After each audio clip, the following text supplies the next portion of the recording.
অনেক দিন পরেই আমি যেহেতু প্যানকেকটা বানিয়েছি, তো ভাবলাম আপনাদের সাথে রেসিপিটা শেয়ার করে দিই। রেসিপি বলতে একদমই সহজ, খুব কম উপকরণ লাগে। এমন না যে আমি এটা বলবো যে উপকরণ সবসময় ঘরে থাকে। যারা কেক বানায় কম বেশি তাদের বাসায় সবসময়ই মনে হয় থাকে। তো আমি একটা ডিমের করছি, অল্প করেই করব, বেশি করে করব না। আমার ভয় হচ্ছিল যে ভালো হবে কি হবে না, কারণ অনেক দিন পরেই যেহেতু বানাচ্ছি। তো ডিমটা আমি প্রথমে একটু হালকা ফোম করে নিয়ে আমি একসাথে এটা সাদা অংশ যে আলাদা করে আগে নিতে হবে তা না, একসাথেই মানে ডিমের কুসুম এবং সাদা অংশ একসাথেই 1-2 মিনিট ফোম করেছি। তারপরে আমি হাফ কাপ চিনি দিয়েছি আর সামান্য লবণ। যারা মিষ্টি জাতীয় খাবারে চিনি পছন্দ লবণ পছন্দ করেন তারা দিতে পারেন। আমার তো মানে আমাদের বাসায় আসলে দেওয়া হয়। তারপর আমি 1 কাপ ময়দা নিয়েছি, 1 চা চামচ নিয়েছি বেকিং পাউডার, আর গুঁড়া দুধটা আমি এখানে প্রায় 2 থেকে 3 টেবিল চামচ মতো নিয়ে নিয়েছি।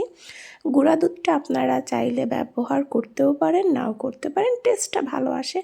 আমি আসলে হাতের আন্দাজেই কিছুটা দিয়েছি কিছু কিছু জিনিস, কারণ যেহেতু আগে বানানোর অভ্যাস আছে। তারপরেও কেক এমন একটা জিনিস, আমার মনে হয় যে যে কোনো ধরনের কেকই হোক, গরমিল যদি একটু হয়ে যায় মাপের তাহলে অনেক সমস্যা হতে পারে। আমি তো আর অত এক্সপার্ট না, ওই তবু একটু কম বেশি হয়ে যায়। তারপরে আমি একটু তেল দিয়ে দিলাম 2 টেবিল চামচ মতো, আর লিকুইড দুধ যেটা আমি জাল করে ঠান্ডা করে রেখেছিলাম।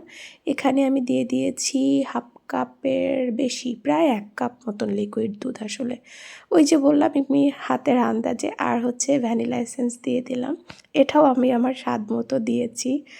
মানে আমি দেওয়ার পরে একটু ঘ্রাণ দেখি বা কালার দেখে আমার মনে হয় যে কম বেশি হচ্ছে তার উপরে।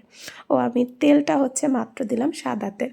তারপরে একদম আলতো হাতে এটাকে আমি মিশিয়ে নেব। আর হ্যাঁ, যে গুঁড়া উপকরণগুলো আমি ব্যবহার করেছি শুকনোগুলো, এগুলো কিন্তু আমি একটু চেলে নিয়েছি। আপনারা চাইলে 2 বারও চালতে পারেন, 1 বারও।